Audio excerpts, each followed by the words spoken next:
Welcome to Small Business, Big Network, the podcast for small business owners who want big results from their networking. I'm Liz Drury, a freelance voiceover artist who knows that if you're not working, then networking could help. Liz Villani is the founder of the Be Yourself at Work movement. And not surprisingly, she also advocates being yourself at networking meetings. Thanks very much for being my guest on the podcast today, Liz. You're welcome. It's great to be here. Now, you're the founder of not just a business, but a global movement, which is very exciting, and we'll talk about that in a minute. But I want to know about how you got started and what was your first role after university?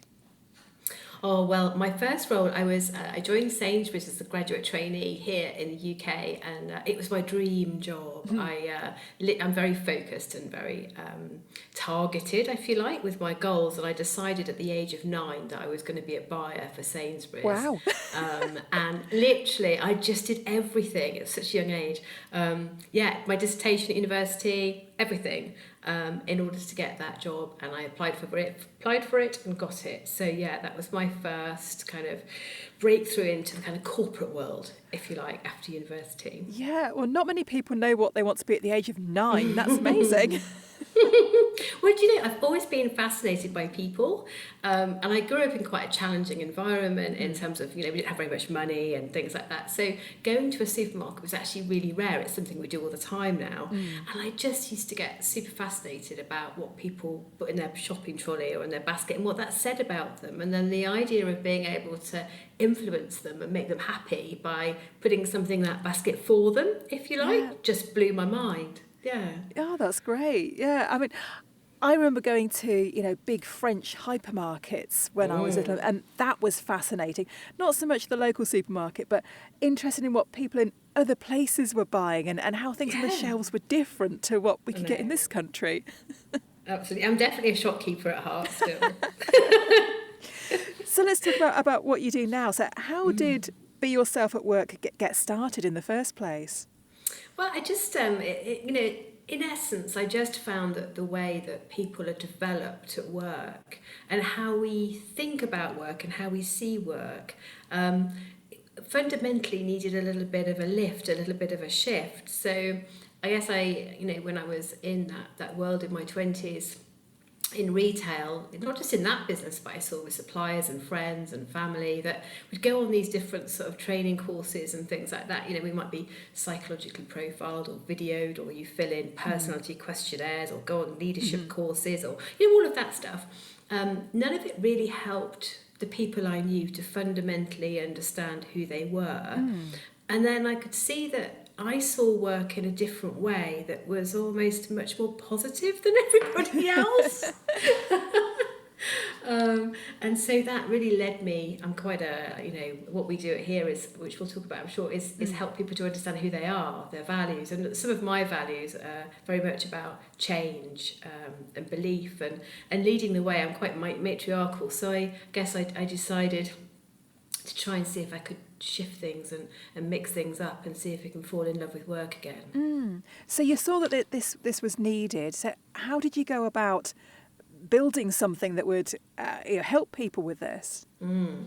Well, what's interesting, which is will come to the movement of Be Yourself at Work, is that I guess most people start a business and they either copy or replicate what's out there. I guess my experience was that what's out there wasn't really making a difference to me or the people that I knew.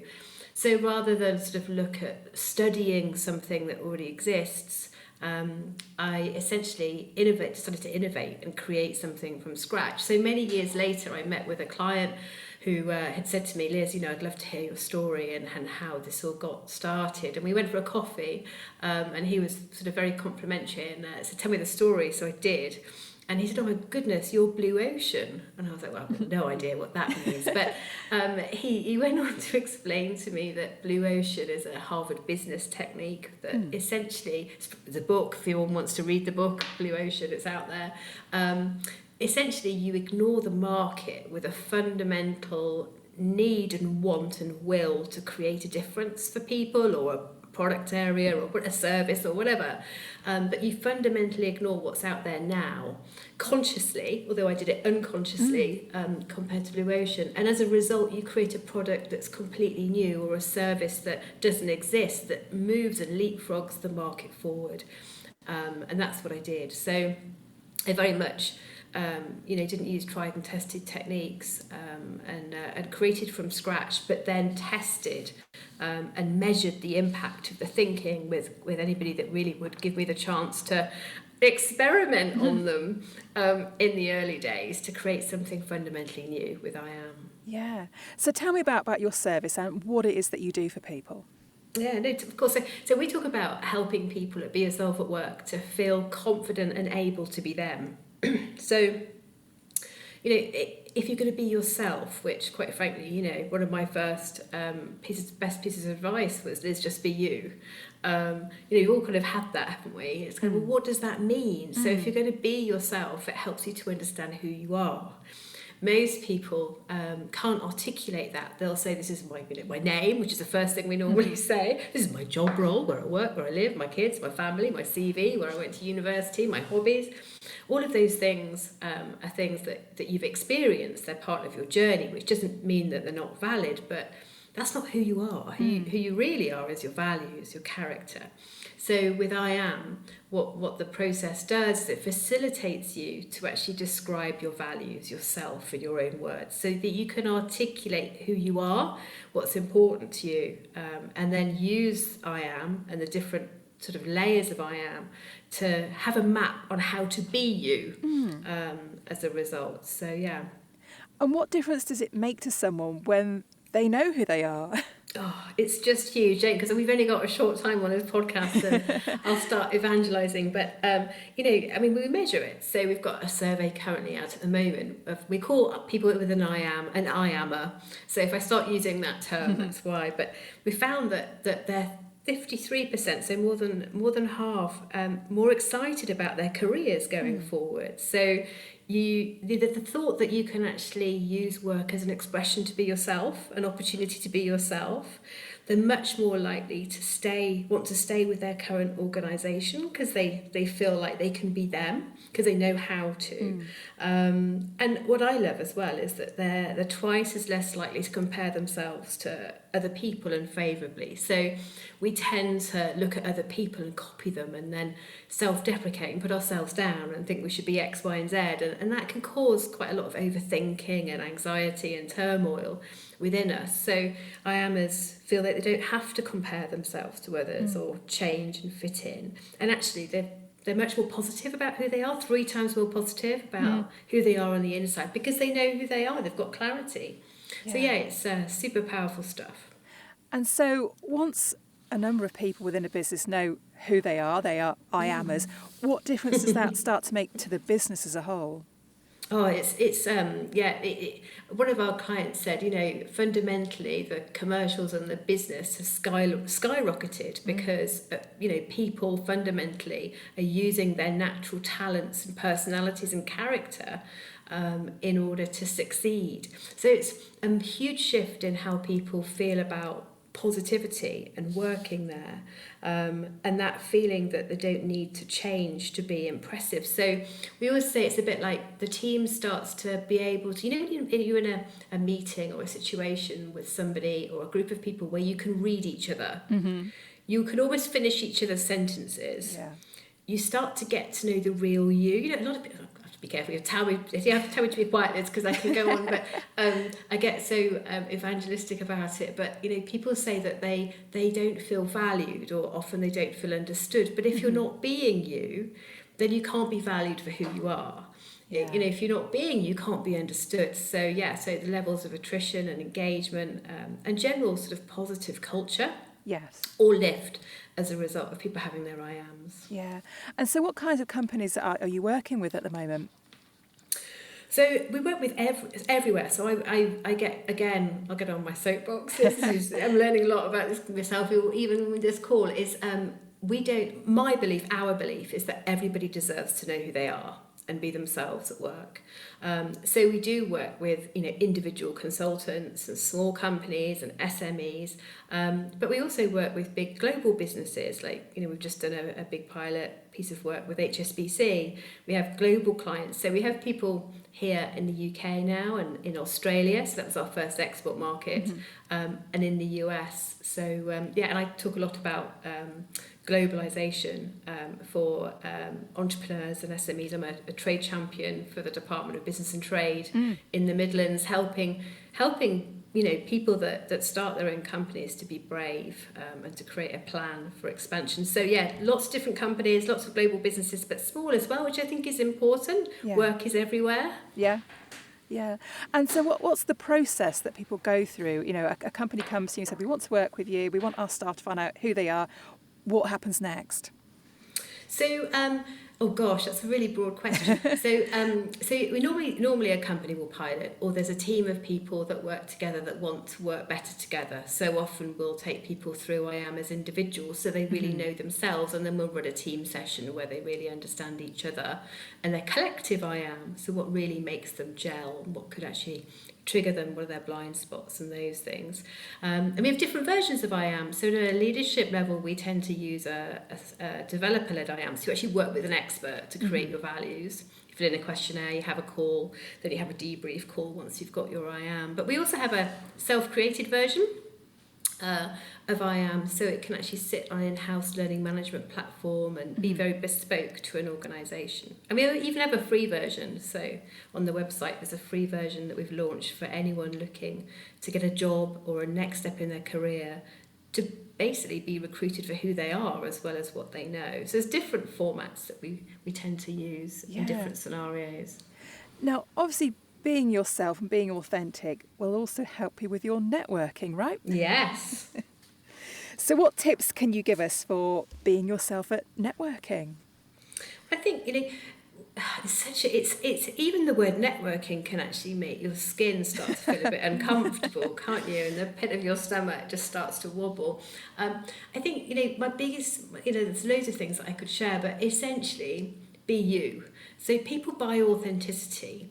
And so I naturally would say, know who you are and have the confidence to be that person. Find something about yourself that's quite unique. And that doesn't necessarily mean, we all have to be extroverted and excitable and bubbly and all of those things. Actually, often it's as good to talk to somebody who's very reflective and calm in these situations. So be yourself is definitely one of them.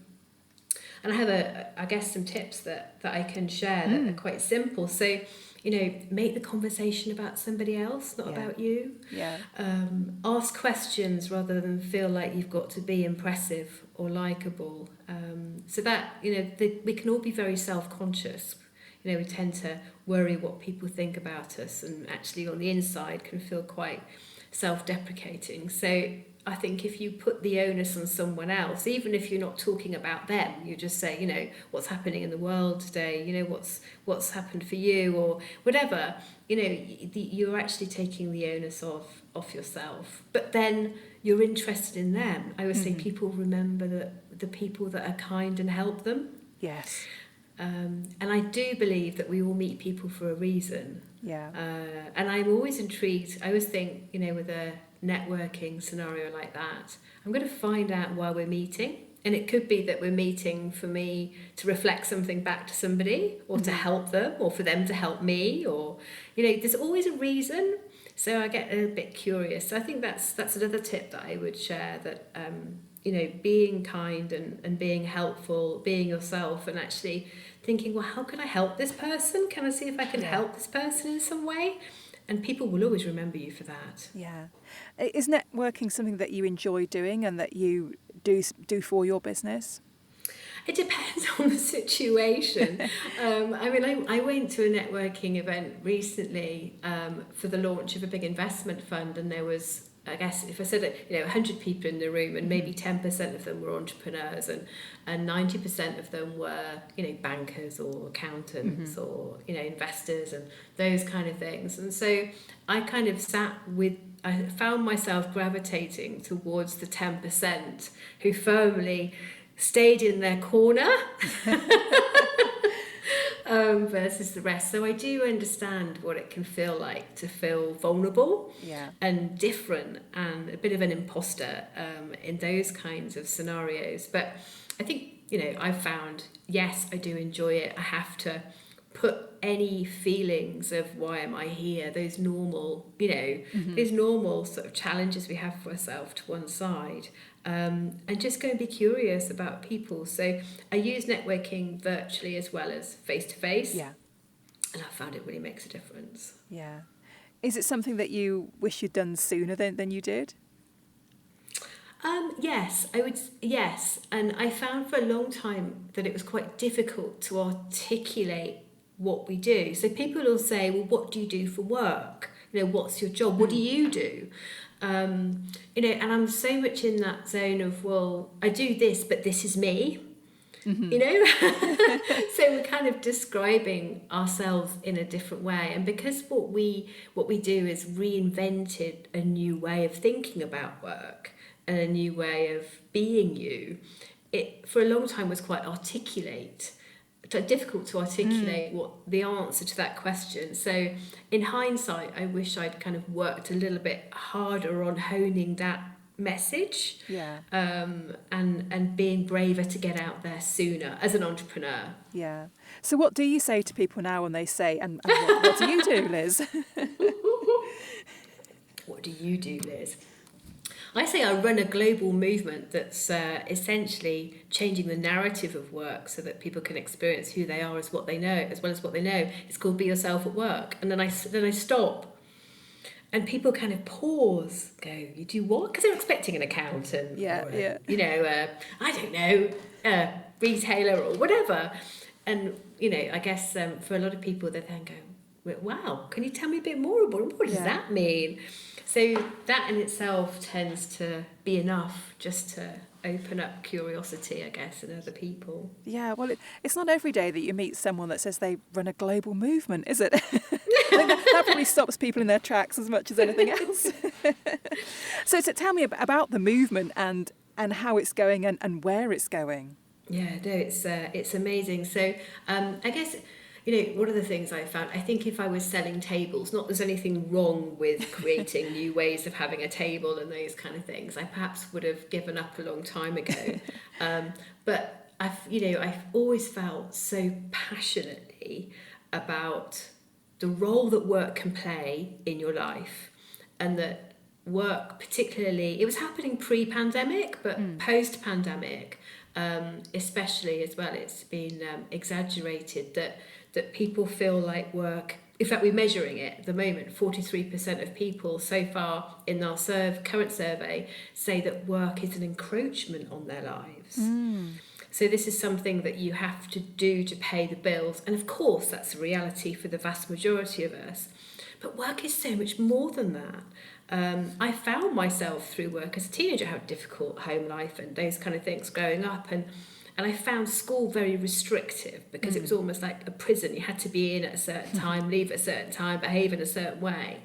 When I went to work and got a job, or various jobs as a teenager outside of school, I could be me. And so I've always felt very passionately that people can find purpose and grow their confidence and experience who they are through work in a way that they often can't do with friends and family and hobbies and those things. So the movement we started last August for Be Yourself at Work, and it's just been growing ever since. I mean, we work globally, as you already know, and the survey, so we have a survey running, which is what I keep quoting, the Be Yourself at Work survey. It's on the homepage of the website. People can spend 5 minutes basically just completing this survey and sharing, their relationship with work. Did you have a dream job as a child? And have you ever worked in that role? Over 80% of us did. Yeah. But, I think something like 18% of us haven't worked in it. So I've always felt very passionately about work, and currently the amplification of hybrid working, and that's very isolating for a lot of people, and it's diminished the potential role that work can play in people's lives a lot. Not all of us can work from home, of course. We're in different roles, but the movement is there to really support and help to create change in the way that we think about work. And we're getting a lot of feedback and a lot of interest and a lot of support through the surveys to really make change and create change. Yeah, and I imagine that you're getting different responses now to what you would have done sort of 3 or 4 years ago, because work has changed massively, hasn't it, over the last few years? Oh, it really has. And the happiest people that I know, and I've worked with thousands and thousands of people through I Am and the movement as it is now, the happiest people don't have a dividing line between work and home. They blend everything. So work becomes, it's okay to check your emails at 7 o'clock for 5 minutes while you're waiting for the pasta to boil for your dinner. Do you know, like the reality, Yeah. And so that, we very much teach people that you shouldn't have to feel like you have to switch off. It's okay. But at the same time, being flexible while you're at work. So your child rings you, in the middle of the day, you answer the phone, don't you? Yeah. You don't switch off from that. So it really is about fundamentally shifting the way you think about work, and work being something that, when you're lying on your deathbed, if you like, you look back, and most of us, I think, won't remember, a lot of the spreadsheets and the hybrid working, but we'll remember how we felt about the impact we made in our lives. And work is a great window for that. Yeah, and we spend such a lot of our lives at work. If we can't be ourselves at work, then who are we? Exactly. Yeah. Well, your work sounds absolutely fascinating, Liz, and I'm sure we could go on and on. Yeah, definitely. Much longer. But finally, if people want to find out more about I Am and Be Yourself at Work, what is the best place for them to find you and make contact? So the best place is two areas, two routes really. The first is beyourselfatwork.com. So that's our window to the world, if you like. And you can contact us through that, or email us at movement@beyourselfatwork.com, and we'll pick that up. But we're also, obviously, you can connect with me on LinkedIn, come and connect with me on LinkedIn. Liz Villani Be Yourself at Work is my headline on LinkedIn, and we have a Be Yourself at Work page and those kind of things on there. But they're the best routes to connect. Thanks for listening to Small Business Big Network. If you found this podcast useful, please do rate, review and subscribe. And don't forget to share it with the rest of your network too.